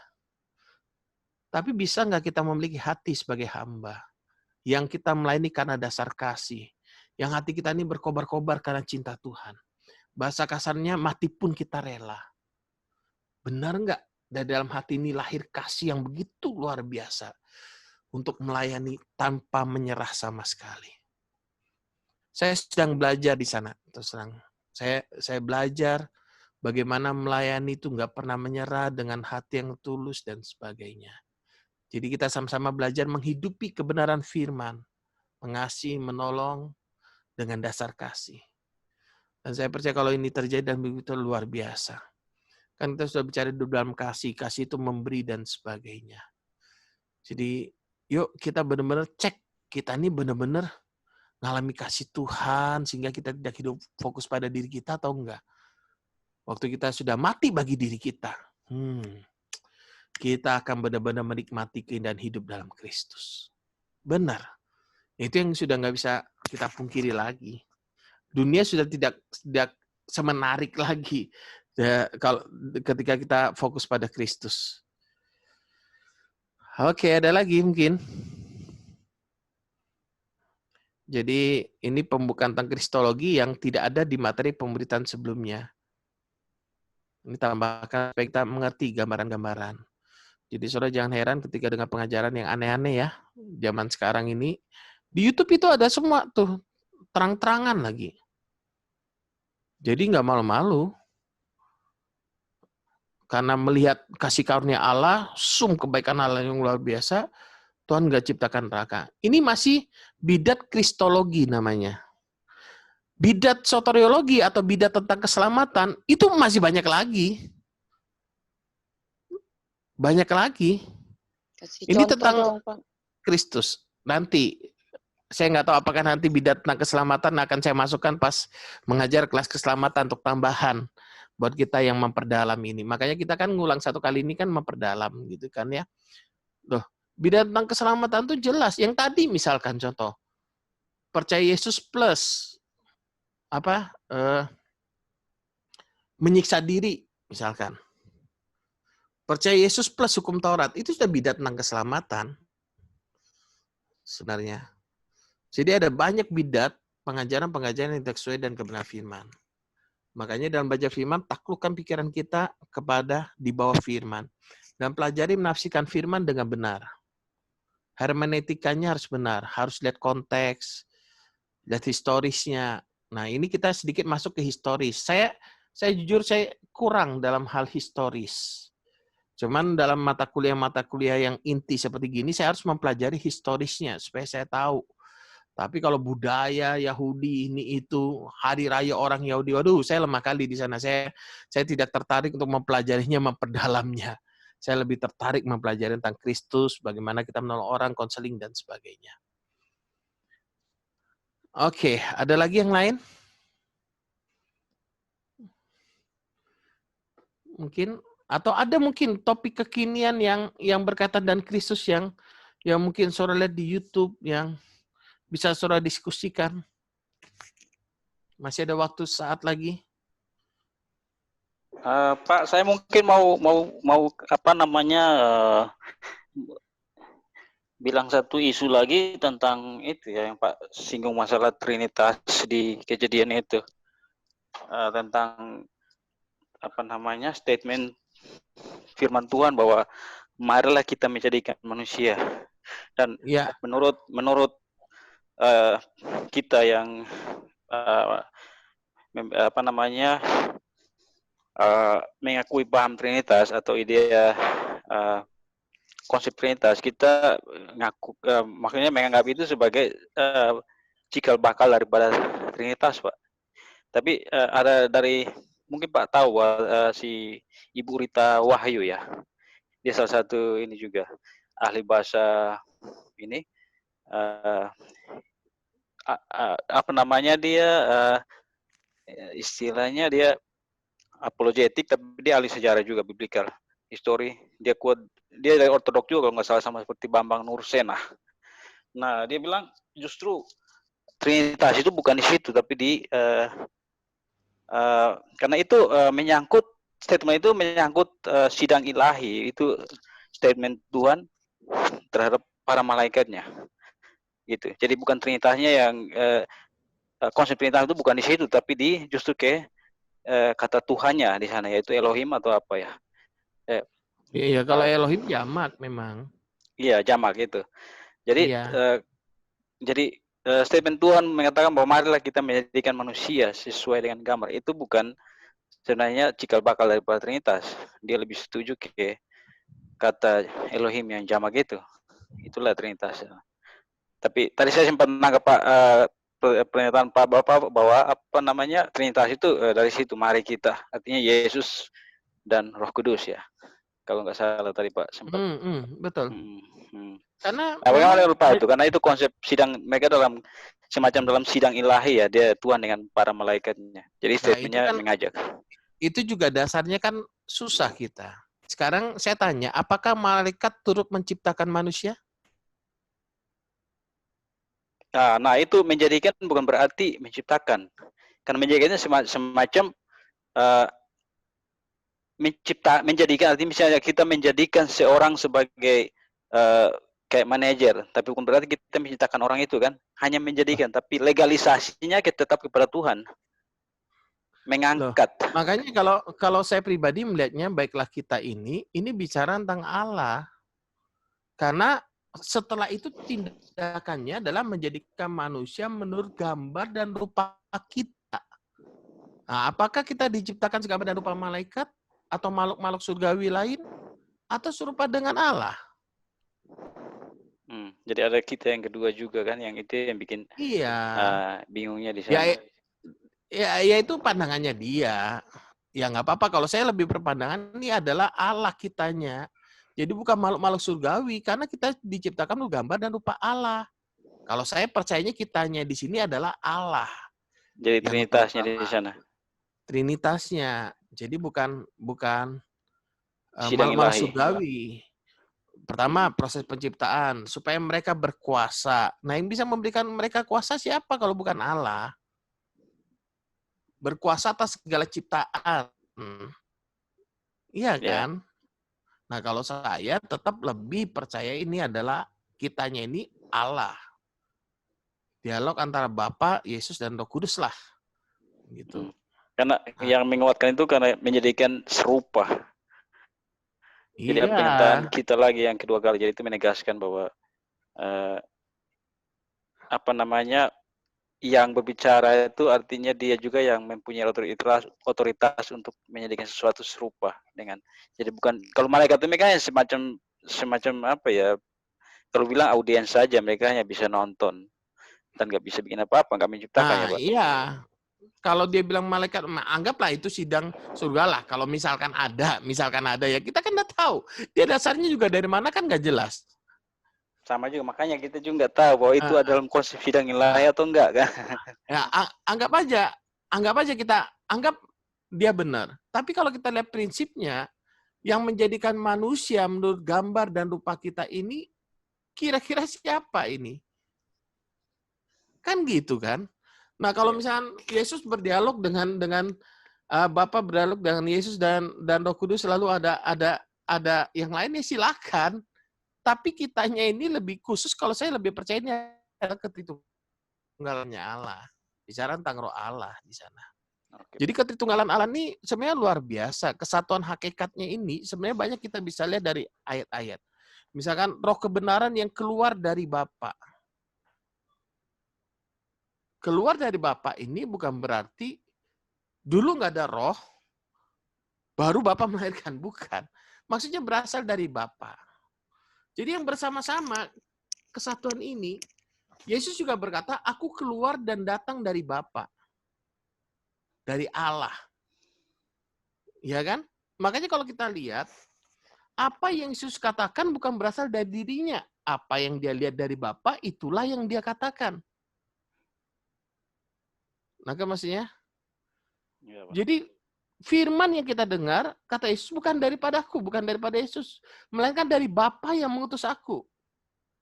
Jadi, kehendak Bapa dan Yesus ini satu, gitu kan.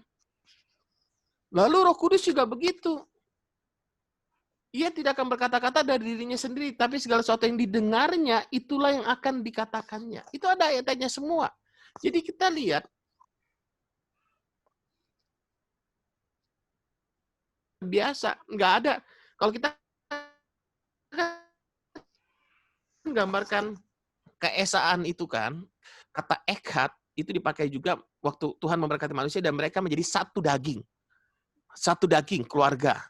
Satu keluarga itu kalau di bahasa Yunani-nya bisa dipakai kata esa itu, echad itu satu artinya. Nah, tapi kan di dalam keluarga ada saya, ada istri, ada anak. Ini kan kehendak pikiran perasaannya kan berbeda. Makanya kita nggak sehakikat. Nah, kalau Bapa, Anak, dan Roh Kudus ini satu hakikat dia. Satu tujuan. Nggak ada tuh iri-irian. Bapa mempermuliakan Yesus, lalu Roh Kudus iri. Kok Bapa nggak mempermuliakan aku? Nggak ada. Itu satu tujuan. Itulah dahsyatnya Tuhan ketika kita pelajari kebenaran firman. Saya makin terkagum. Iya ya, luar biasa ya. Jadi Bapa yang memuliakan Yesus. Yesus datang juga untuk memuliakan Bapa.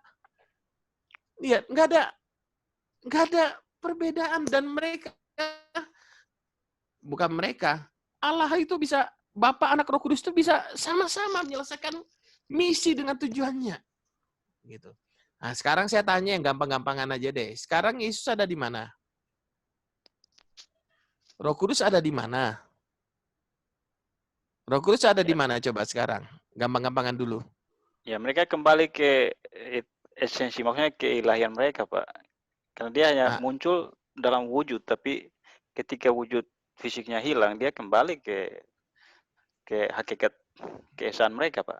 Gitu. Nah, jadi sekarang Roh Kudus ada di mana? Dalam perjanjian lama, Allah Bapa ada, jelas kan ya? Dalam proses penciptaan dan sebagainya. Lalu Yesus datang sebagai manusia, mati, lalu bangkit, naik ke surga, duduk di sebelah kanan Allah Bapa. Lalu diutus Roh Kudus datang, betul? Roh Kudus ada di mana sekarang? Jadi kalau saya mau bayangkan, Pak, ibarat kuasa Tuhan ini melindungi manusia seperti atmosfer yang, jadi Roh Kudus itu ada di mana-mana, dia punya pengaruh dan dampaknya. Kita nggak lihat, cuman ada di mana energi itu. Jadi dan mereka nih menyelubungi bumi ya, karena kita hanya bisa lihat ketika ada semacam hal-hal yang di luar dari pemikiran kita, tapi sebenarnya Roh Kudus itu ada di mana-mana kan, ya Pak. Roh Kudus ada di mana-mana, tapi kan tidak di semua tempat dia mau menyatakan dirinya. Ngapain ya, Roh Kudus ada di kuburan? Ya, dia di tempat di mana ada hati yang benar, hati yang bersih. Dan juga bisa juga Pak, kalau dia menunjukkan sesuatu untuk orang yang tidak percaya. Karena Tuhan Yesus saja sudah melakukan itu Pak. Sekarang kita tanya, apa kata Alkitab? Kan gitu paling gampangnya kan? Roh Kudus ada di mana menurut Alkitab sekarang ini? Dalam hati dan pikiran yang benar Pak. Jadi kalau pikiran salah, Roh Kudusnya nggak ada keluar. Selalu ada. Makanya di situ, ketika kita mau berbuat salah, di situ ada Roh Kudus yang mengingatkan kita. Jadi Roh Kudus ada di mana? Dalam kita. Iya, ketika kita menerima Yesus. Tahukah kamu bahwa tubuhmu adalah bait Roh Kudus, betul ya? Iya. Oke, Yesus ada di mana sekarang? Ya, pada hakikatnya mereka sama, Pak. Tapi secara konsep, kalau Tuhan naik ke surga, artinya dia kembali kepada Yesus. Tapi sebenarnya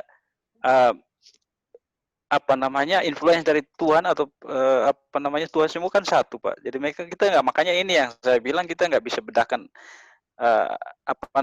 eksistensi Roh Kudus dan Yesus udah selesai ketika dia kembali secara fisik, dia mati dan kembali ke surga dan pengaruhnya udah hilang, tapi sebenarnya dia kembali dalam bentuk roh juga yang mempengaruhi kita untuk karena mereka kan satu kan Pak, kita nggak bisa bedakan walaupun tiga pribadi tapi satu dalam esensi itu. Ya, jadi Bapa sama Yesus ada dalam kita nggak? Iya tentu ada, karena itu kebenaran. Firman itu kan dari Allah dan firman itu adalah Allah sendiri. Nah, apa yang kita dengar, yang kita pelajari, kebenaran yang kita dapat itu ketika kita hidupi, otomatis firman Allah hidup dalam kita dan firman itu adalah Allah sendiri. Dan di sana ada roh yang selalu menuntun kita untuk senantiasa hidup benar. Kita salah, kita selalu ingat. Bapak ada dalam kita nggak Bapak? Iya, karena mereka itu satu, Pak. Makanya otomatis kita nggak bisa pisahin. Kalau mereka bukan satu, mereka banyak. Iya, artinya dalam esensinya, Pak. Tiga, ya. Tapi dalam esensinya satu, kan, Pak. Ya, makanya kita ketika bicara tentang Allah, kita belajar hati-hati ketika kita berkata mereka. Kalau mereka kan konotasi bahasa Indonesia kan langsung banyak. Ya. Ada tiga kan, berarti kan.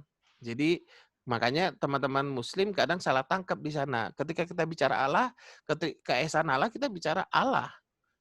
Jadi Allah, Roh Kudus ada dalam kita, berarti Allah dalam kita, Yesus dan Bapa ada dalam kita. Makanya 1 Yohanes 4 ayat 15. 1 Yohanes 4 ayat 15. 1 Yohanes 4.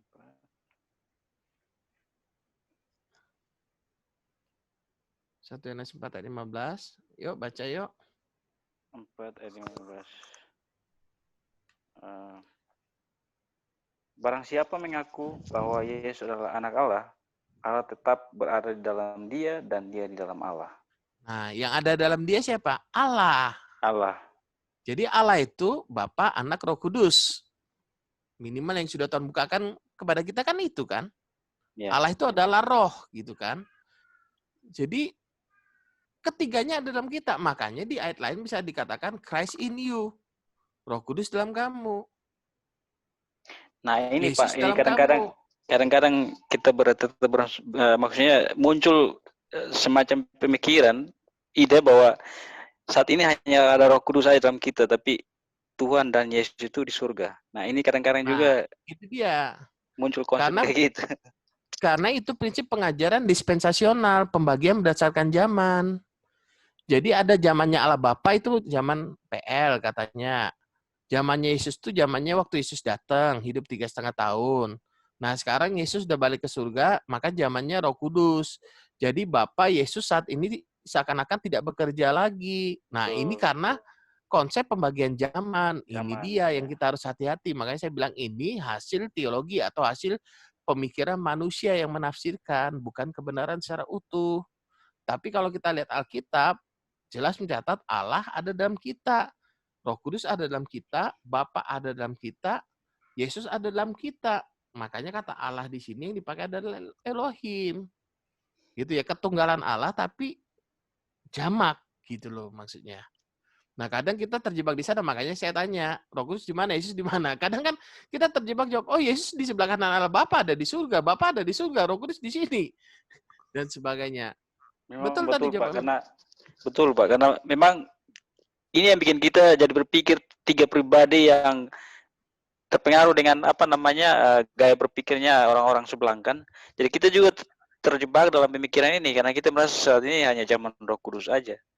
Ya, Eksistensi Allah itu hanya bisa lihat Roh Kudus dan kita memisahkan itu. Dan itu tidak menunjukkan keesaan, itu dia bahayanya. Iya, betul. Makanya kenapa kita perlu mengerti ini dengan benar kan? Allah itu esa, satu. Jadi ketika kita berkata Allah ada dalam saya, berarti itu Bapa, Anak, Roh Kudus ada dalam saya. Dia mau menyatakan dirinya di dalam saya. Bukan berarti Bapa, Anak, dan Roh Kudus hanya ada dalam saya, dalam diri Marta nggak ada. Nah, kalau dalam diri saya ada, dalam diri Marta ada, dalam diri Cilusi ada Bapa, Anak, Roh Kudus. Berarti Bapa, Anak, Roh Kudus ada berapa? Nah, ini kan kehitungan matematika orang ini. Karena dia tidak mengenali sifat kealahan itu omnipresent, maha kuasa, maha hadir.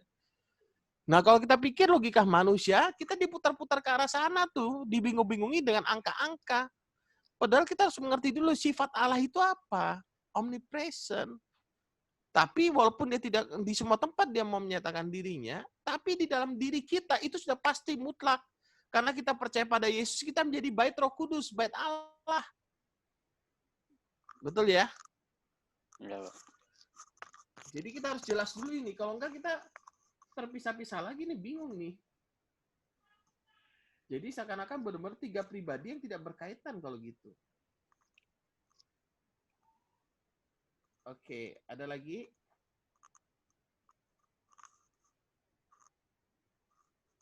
Ada lagi yang diskusi yuk? Dikit lagi yuk.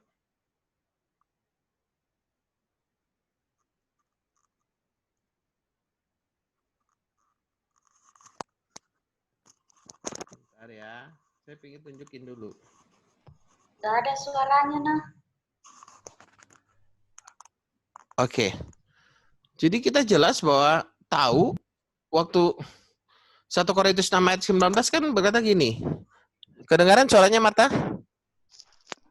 Oke. Atau tidak tahukah kamu bahwa tubuhmu adalah bait Roh Kudus yang diam di dalam kamu. Roh Kudus yang kamu peroleh dari Allah dan bahwa kamu bukan milik kamu sendiri.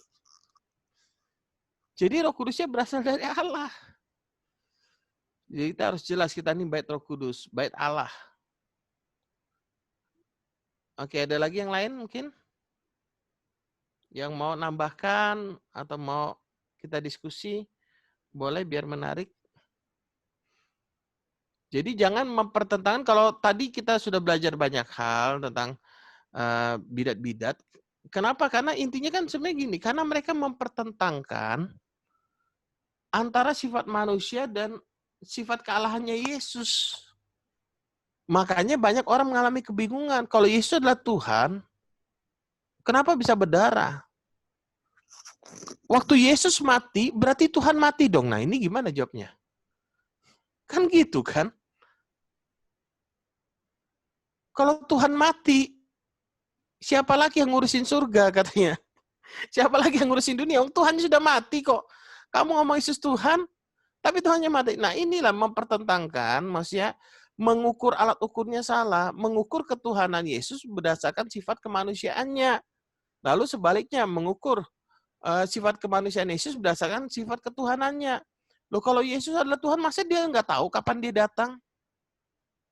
Contohnya begitu. Nah, kita harus mengerti dua sifatnya Yesus ini, sifat kealahan dan sifat kemanusiaannya, dua-duanya ada dalam diri Yesus dan itu sempurna di sana. Jadi jangan mau diperdaya dengan logika-logika yang akhirnya membuat kita berpikir macam-macam. Jadi soalnya jangan salah, bidat-bidat yang sejak masa lalu itu hasil pemikiran filsafat kebanyakan yang mempengaruhi mereka. Itu karena manusia suka berpikir, terus dipikirkan macam-macam. Munculkan teori. Itu kan filsafat. Oke ya, nggak apa-apa kita berpikir. Tuhan mau kita menyembah dia dengan akal budi juga kok. Tapi biarlah akal budi yang sudah diperbarui, yang kita taklukkan pada kebenaran firman Kristus. Dan alami, betul-betul. Sekali lagi pesan saya selalu alami kebenaran firman. Maka kita akan melihat hal yang luar biasa dalam hidup kita. Oke.